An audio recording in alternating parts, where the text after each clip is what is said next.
Hello, everyone. I'm Greg Weaver. Welcome to The Audio Analyst.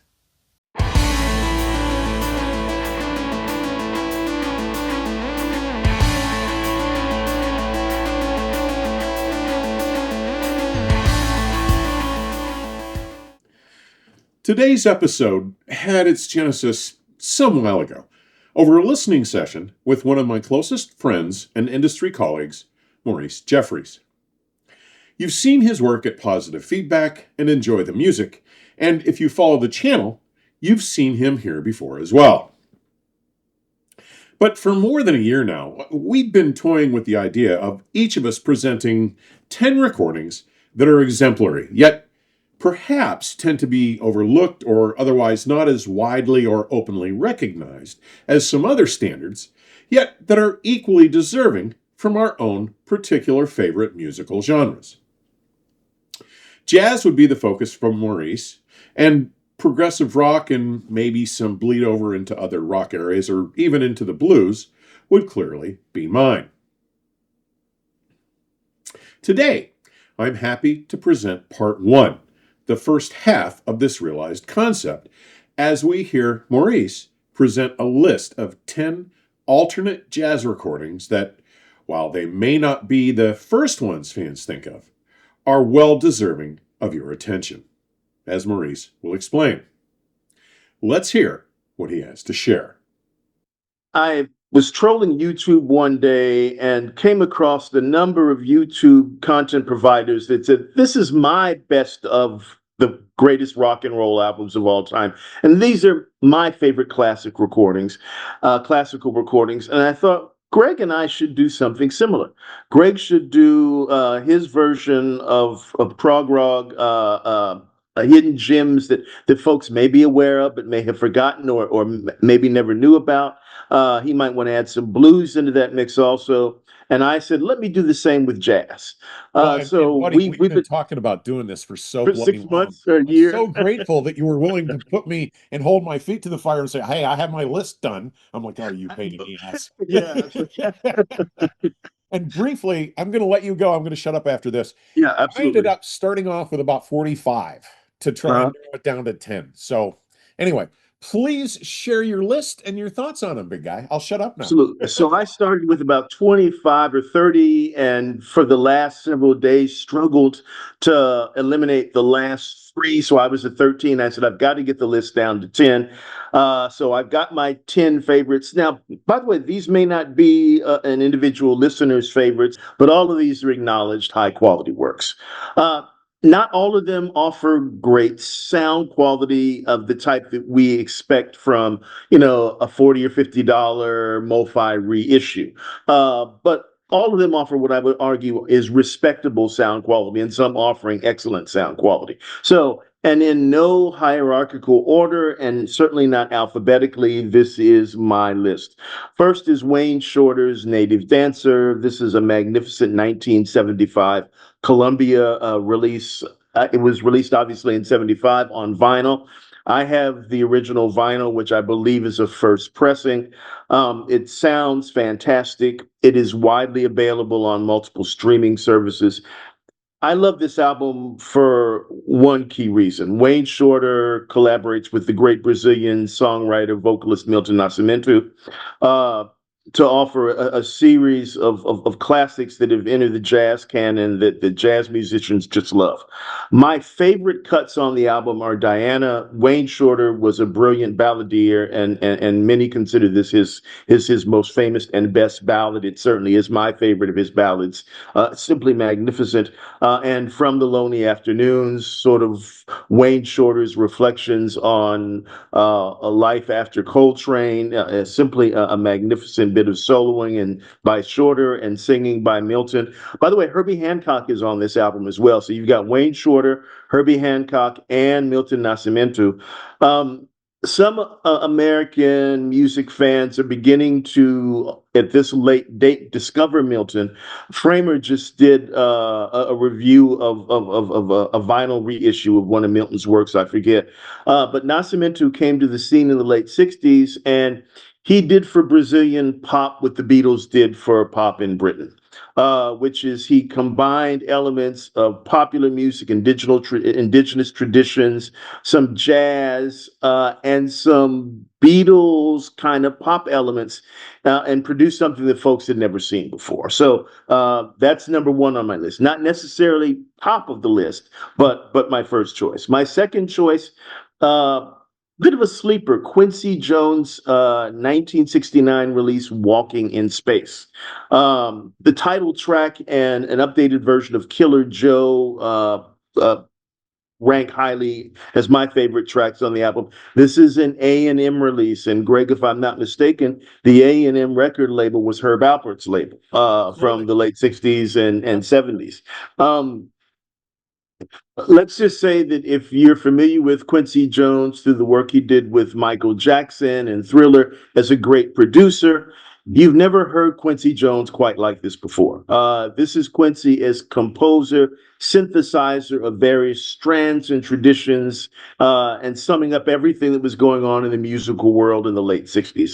And it's got some pop elements, some funk elements, some psychedelic elements, and it's a hell of a lot of fun. And the LP actually sounds pretty good. I actually cleaned it on my ultrasonic cleaner and slapped it on the Kronos a couple of weeks ago and played that title track, Walking in Space. And it actually offers really good sound quality. And this is worth seeking out. You can get clean copies on Discogs for $8 to $10, maybe 12 for a mint copy. But well worth seeking out. Most folks have never heard of it, but well worth looking into.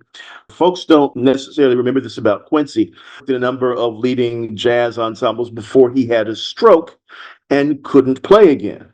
And so he had to reinvent himself, and so he decided to reinvent himself as a composer, and then later as a great producer. But he would never really play the trumpet again from that point forward. Entry number 3, Oliver Nelson, a great jazz tenor saxophonist, who on the Impulse label in 1961. 2 years before I was born, but you were already terrorizing the world by that point. Released an album called Blues and the Abstract Truth. And one song in particular really almost redefined modern jazz up until that point, Stolen Moments, which has become a standard that virtually every jazz musician across the globe is well aware of. I tried to have this conversation with Louis Desjardins a couple of years ago when I first heard the Discovery turntable, and I was trying to explain to Louis the difference between straightforward blues and the minor blues. Stolen Moments and Blues in the Abstract Truth is a deep dive into what we call in jazz circles the minor blues. It emphasizes that minor 7, but it sounds a little bit more sophisticated and urbane than your typical blues, and you'll hear it immediately. It's modal, so if you're familiar with the kind of stuff that Shorter did on Blue Note and the Weather Report kind of stuff, you'll find something familiar in this great recording. Paul Chambers is on bass. Freddie Hubbard is on trumpet, and Bill Evans is the pianist of the day. So this is a classic from a number of perspectives. Number 4 on my list, Shirley Horn Trio. Shirley Horn, many of you know, was the great D.C. vocalist that Miles Davis discovered working in local Washington, D.C. jazz clubs in the early 60s. She had a singular voice and charm that really, really affected Miles deeply, and they developed a lifelong friendship. In the early to mid 90s, along with Joe Henderson and some other jazz luminaries, these artists made the move to the Verve label. Verve was cultivating jazz talent, and fusion was no longer the currency of the day. The Marsalises had reignited the fire for traditional jazz. And so folks like Shirley Horn were given a second bite at the apple. Joe Henderson, the great saxophonist who recorded many great LPs on Blue Note and later on Impulse, shifted to Verve and had a number of superb releases, including a couple of Grammys from that era. This album dates from 1979, and a label that I suspect many of us will not have heard about before, the great Steeplechase label. Steeplechase, like Enya. By the way, you recently purchased an Enya Jazz LP featuring the great Jane Ira Bloom, the great Head, buddy. soprano saxophonist. Yep. So, back in the late 60s and really into the 1970s, as fusion began to dominate the airwaves, and not just intelligent fusion like Weather Report, but a lot of schlock also. Uh, Traditional jazz musicians that really didn't want much to do with fusion were left with very few options. Columbia, Verve, the great labels weren't recording and releasing jazz recordings like they had in the 50s and 60s. And so these folks had to find work. So a handful of small entrepreneurs created small jazz labels that catered to the small but still loyal jazz fan base, and continue to record these folks. Steeplechase is one of those labels. The Enya Jazz label is another. Strata East is a well-known jazz label from that time. Indian Navigation, uh, uh, Black Saint and Soul Note was an Italian label that did a lot of recording of American jazz musicians. So these labels really provided a lifeline for jazz musicians during the lean 1970s and 1980s when jazz was on the decline until the Marsalis brothers showed up. Shirley Horn, the vocalist pianist, she accompanies herself. This is a trio with Buster Williams on bass. Wow. It's a wonderfully atmospheric work. My favorite standouts are Gentle Rain and A Lazy Afternoon. That also happens to be the name of the LP. If you search for this the LP or album on Qobuz, it's available, and the Qobuz analog to digital transfer is really, really good. The LP may appear under Buster Williams' name, but it's actually the Shirley Horn Trio. But he is sometimes given credit for the work. It shows Shirley at the peak of her powers before her rediscovery in the early 1990s and being signed by Verve. You Won't Forget Me, the works that Harry Pearson loved so much on CD. This is a slightly different, pared down, leaner Shirley Horn, and one of my personal favorites. Coming in at number 5, Miles Davis's Sometimes My Prince Will Come. This is a Columbia release from 1961. Someday my prince will come. What's that? Someday my prince will come. Someday my prince will Not come. sometime. You said sometime, so Yeah. I make many mistakes. I make more than anybody Yes. else. So Someday my prince will come. A 1961 Columbia release.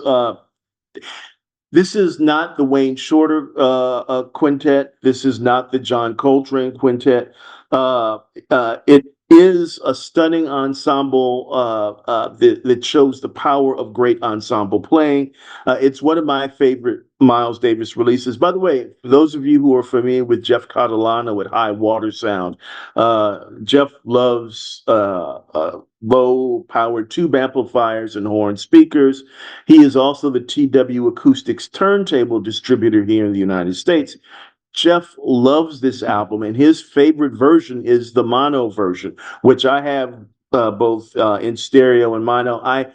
For some cuts, prefer the mono, but I'm really more of a stereo person. The standout track here is Teo, and when you hear how hard it hits and how grooving it is, you'll understand why I consider this one of Miles's hidden gems, and wholly deserving of inclusion on this list. Coming in at number 6, Stan Getz, Pure Getz. Back in the late 80s, early 80s, and into the 90s, Concord Jazz produced a series of outstanding LPs with folks like Stan Getz, and I can see her now, glasses, blind singer Diane Shore, who also, I think, recorded for GRP. But Concord was well known for producing and releasing jazz LPs and CDs because this was the early CD era Yeah. of outstanding quality and musicality. And this 1982 release shows Stan Getz at his musical peak. His improvisational skills are at their height. Uh, Jim McNeely was the pianist on this work. Jim is well known in jazz circles for his adventurous harmonics and superb technical skill. But outside of jazz circles, he's not well known, but he should be. He's one of the greatest jazz pianists and accompanists of that era. And Mark Johnson was the bassist on that work. So some of you may recognize Mark Johnson for his crossover work in the jazz and jazz fusion era idioms. He's done a lot of recording on the ECM label Yeah. and is well worth seeking out. But here he just nails rhythms and grooves like nobody's business. My standout tracks are Stan Getz version of Bill Evans, very difficult to play very early. If anyone is familiar with it, with that track, that piece, the chord changes are literally brutal. But Stan Getz, who never met a chord he didn't love, just sails through without any trouble at all. And Tempest Fugit, which is a Bud Powell composition from I think the late 40s or 1950s, that showed why Bud Powell was such a genius and so far ahead of his time. I would say that Bud Powell was probably 25 or 30 years ahead of his time in terms of his compositional skills. So Stan Getz, Pure Getz on Concord. It is available on LP. Worth seeking out on LP. You can stream it on Qobuz. And if I'm not mistaken, I believe I also own a version on SACD as well. Although I think that the LP release is a little bit better than the SACD. Although the SACD is very good, and you should probably be able to pick it up for not a lot of money these days if you have an SACD player. Uh, Track Doesn't or everybody? everybody, yes, absolutely. I have one. I haven't used it in ages. Which is actually really a shame as a footnote because I thought that SACD at its best really offered great sound. Selection number 7. Some of you may be familiar with this group. I've seen them live twice. They are simply magnificent. I believe that the band is still performing, although both of its leaders are getting up there well into their 80s, if not their 90s. Toshiko Akiyoshi, the great Japanese American pianist, composer, and saxophonist, flautist Lou Tabackin, who is also her husband, for many years have fronted a group called the Akiyoshi-Tabackin Big Band. By all accounts, they are the great singular American big band in the post Duke Ellington, post Count Basie era. No other big band even comes close. They are simply stunning. Although I would say that Maria Schneider's big bands probably should be considered as their rivals in this day. But they do different things. This is a classic post 1950s big band with big ballsy brass and everything that you would expect of a big band. By the way, I didn't know this, but many audiophiles won't and don't listen to big bands for reasons that I don't understand. A well recorded, high performing big band can offer a lot of the energy and intensity and sound pressure level of an orchestra Sure. with all the timbral and textural nuances that you get from a larger ensemble. But they can also shift on a dime and play softly and intimately as well. I think that simply their sound is equated with the style of music that folks just find passe these days. But this LP is well worth seeking out. It is called Tanuki's Night Out. Tanuki is a Japanese badger god that likes every once in a while to get drunk off his ass and then to party all night long. And so Akiyoshi named the album after Tanuki. And when you see the album cover, you'll see the little badger who's shit faced drunk and having a great time. So the album is an homage to the celebratory arts and drinking and partying and having a good time. But the album is serious as all get out. It was released in 1982 on a somewhat obscure jazz label called Jam, Jam, and I think the album number is Jam 006. It is still widely available. I don't think the LP was ever released to CD, which is a tragedy, and it is not available on streaming services. That is also unfortunate. This is, in my estimation, Akiyoshi-Tabackin's masterpiece. It is one of the great post 1950 big band albums, and they cover the spectrum from blues to sultry ballads to almost dissonant avant-garde inspired works with a host of musicians that are simply world class. Uh, Yet another tier it shows Lou Tabackin on tenor saxophone, paying homage to Ben Webster and those golden era saxophonists, but adding his own touch to what I think is a defining ballad in their canon. And Falling Petal is Akiyoshi's Japanese-inspired masterpiece featuring Lou Tabackin on flute. Tabackin was as great a flautist as he was a saxophonist, and here he just owns the LP. Not expensive at all. You should probably be able to get a clean copy for between $8 and $10. Just head over to Discogs and find the earliest issue that you can. Number 8, Sphere. Sphere is a jazz quartet featuring musicians, all of whom played with Thelonious Monk in his final years. And Thelonious's middle name was Sphere, hence the group took his name, Thelonious Sphere Monk. Sphere recorded on the Verve label and were part of that wave of jazz traditionalists that Verve was able to attract as traditional jazz was on the rise, on the ascendance in the late 80s and early 1990s.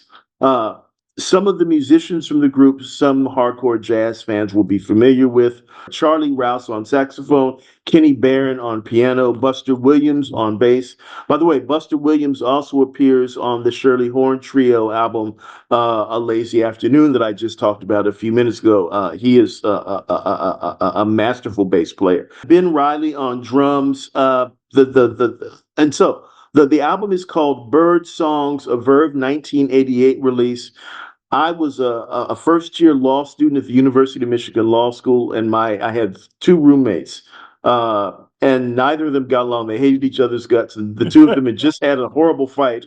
So I decided to go into my own room. We all had our own private sleeping rooms. I went into my room and closed the door and turned on the local NPR station out of I forget.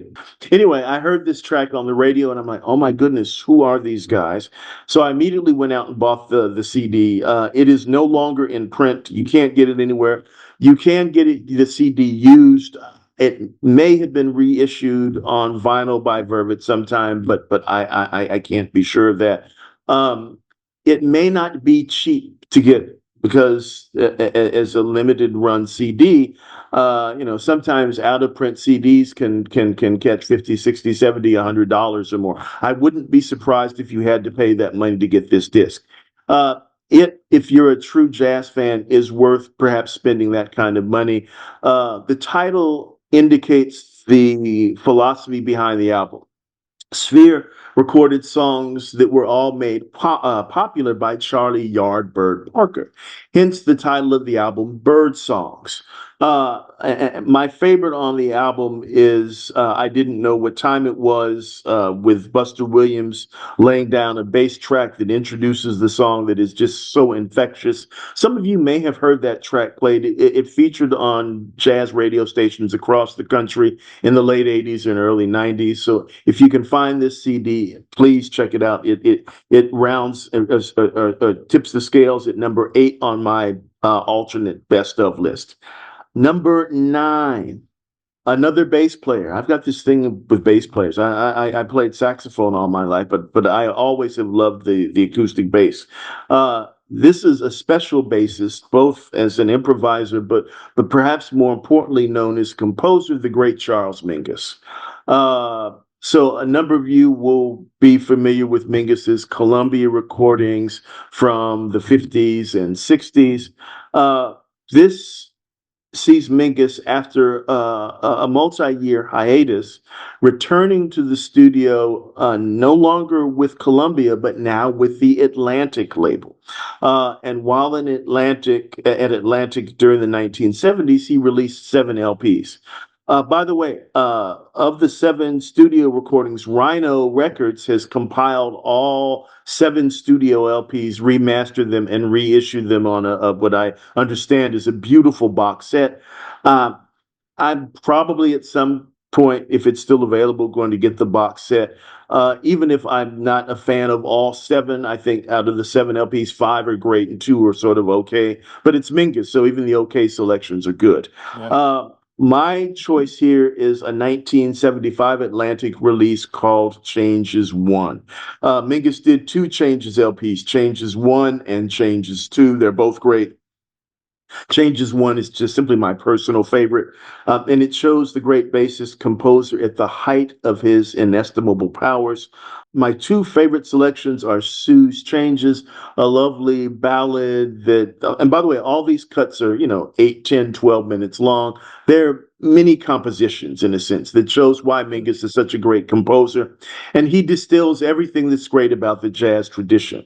There's some elements of big band, raucousness, there's, quartet and trio intimacy, and he really pays homage to the great Titans, to his own compositional style, to Duke Ellington, to Bud Powell, to Thelonious Monks, and he synthesizes all these strands into just a masterful selection.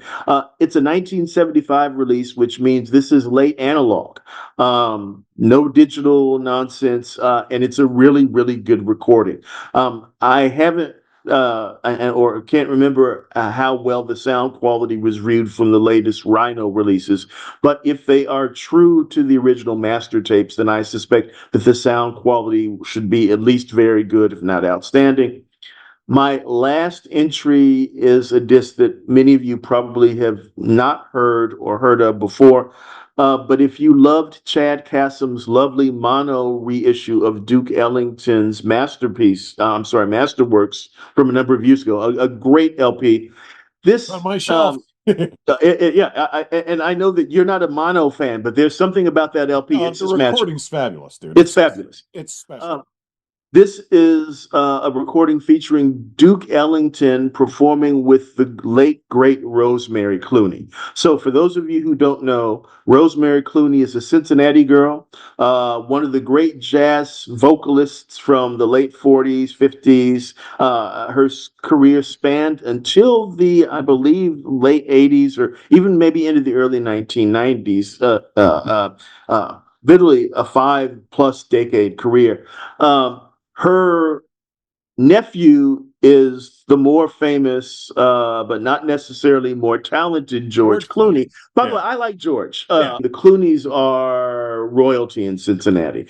Nick Clooney was a news broadcaster with the local CBS affiliate for many years. George frequently goes back to Cincinnati to visit family there. Rosemary was the jazz big band singer who everyone knew. I mean, if you listened to AM radio at any time during the 40s or 50s, you would hear Rosemary Clooney singing. She was like a Doris Day. She was that big at that time. She was huge. So Blue Rose is the LP. It is a Columbia release from 1956. It's an early stereo release. Duke Ellington compositions with Rosemary Clooney providing the vocals. It's simply hauntingly, stunningly fantastic. I think that my favorite cut on the album is Sophisticated Lady. Duke's arrangements never overpower Rosemary's singing. And Rosemary had a strong voice, but she could also be very soft and vulnerable. And it's the soft, vulnerable Rosemary Clooney that shows up here. And the tragedy is that she and Duke didn't do more recordings together because, by the way, Chad Kassam, if you were listening, you should get your hands on the master tape and reissue this LP for the masses. I suspect suspect that it would sell quite well. And if Chad doesn't do it, then the folks at MoFi should consider picking up the master and doing it instead. So that's my list of 10. I almost included Bill Evans' The Paris Concert Edition #1, a masterpiece on the Elektra label from 1981, but Bill Evans appears on everybody's list, so I decided to include folks other than Bill Evans on my list. By the way, Bill Evans does appear on my list on Oliver Nelson's Blues and the Abstract Truth, where he is an accompanist. But during the 1960s and 70s and even into the 80s, Bill Evans was everywhere, and for good reason. He's a great musician. So those are my 10 alternate best of list jazz selections. Please, folks, let us know what you think. Give us your thoughts. Do you agree? Do you disagree? I love a fight, so Well, yeah, and let's welcome them to share their favorites as well, right? absolutely, Maybe and there's that's some the that are key. on your list that you didn't get to talk about. I know when I do my list, there are, like I said, I started with almost 50. It was like 40 some odd. And Hard cutting to that down to choose. 10 is Yeah, brutal. we spend a lot of time talking about components and equipment. Sure. And as audiophiles, we don't spend enough time talking about music either. Now, when we're listening, when you're in my place or I'm your place, we talk about music as much as we talk about the components. And I Sure. suspect Or that so. most audiophiles, when their buddies are in their listening rooms, do the same. Yeah. But we don't talk about music enough in fora like these to let folks know what we're listening to and why we think this recording or that recording is important. And at the end of the day, it is the music that matters and I that drives couldn't this hobby. agree more, which is, I live in rural Indiana, but I have two local symphonies, and I support them both for a number of reasons. One, I do love classical music. Two, they're about, I mean, symphonies are falling out of favor and not getting the finance they need. They're disappearing all over the world. And three, from my perspective, what better way to calibrate my ear brain senses to what a system is doing than going to see live music presented unamplified in space? It's the right thing to do. So I totally get it. Absolutely. And listen, man, as much as I've enjoyed this, I seriously, I can't thank you enough for this. I hope that our viewers will make their comments and share their information as soon as they get a chance to with us. And brother, have a wonderful week. Thank you so much for spending time with us today. It's my pleasure. Take care of yourself and be safe and good You got it. listening. You be safe, and I'll talk to you soon, pal. I don't know about you, but I found Maurice's guided tour here to be an engaging and insightful trip, presented with enthusiasm, comprehension, and a degree of understanding unique to such a committed jazz lover, and I can't thank him enough for taking time out of his full schedule to share it with us. If you found his inspired soliloquy to be even half as fascinating and informative as I did, and to be honest, I was inspired to order a first pressing of Tanuki's Night Out, you will be similarly moved to take the time to investigate some of these amazing recommendations. Please be sure to share your feedback here with Maurice and I. Now, you might be wondering why we didn't include any audio samples from the recordings discussed in today's video. The reason is simple. Most music is licensed, and even short clips can trigger copyright blocks or lead to the video being taken down entirely. I don't have an issue with copyright holders protecting their work. That's their right. But I do question why they're often unwilling to allow fair use exceptions, especially in cases like this, where we're actively promoting the material, not exploiting it. We simply want to avoid takedowns while still celebrating the content. To that end, with the exception of the Tanuki's Night Out record, which does not seem to be available from the streaming services, as Maurice mentioned in his presentation, Koba's links are listed for the other 9 titles in today's description section to facilitate your ease of exploration. Oh, and just for those interested, the title track, Tanuki's Night Out, is available on Spotify. So, As touched on in our conversation, if any of these titles are on your list, or if you choose to check out any of these recommendations, please share your feedback with us here. And maybe you have a particular favorite that is not on Maurice's alternate listing that you'd like to share with us here. We can't wait to hear from you. As always, thank you for taking the time to drop by today. Further information on supporting the channel may be found in today's description section or at my companion website, theaudioanalyst.com. Please stay safe and keep the music playing. Till next time, cheers.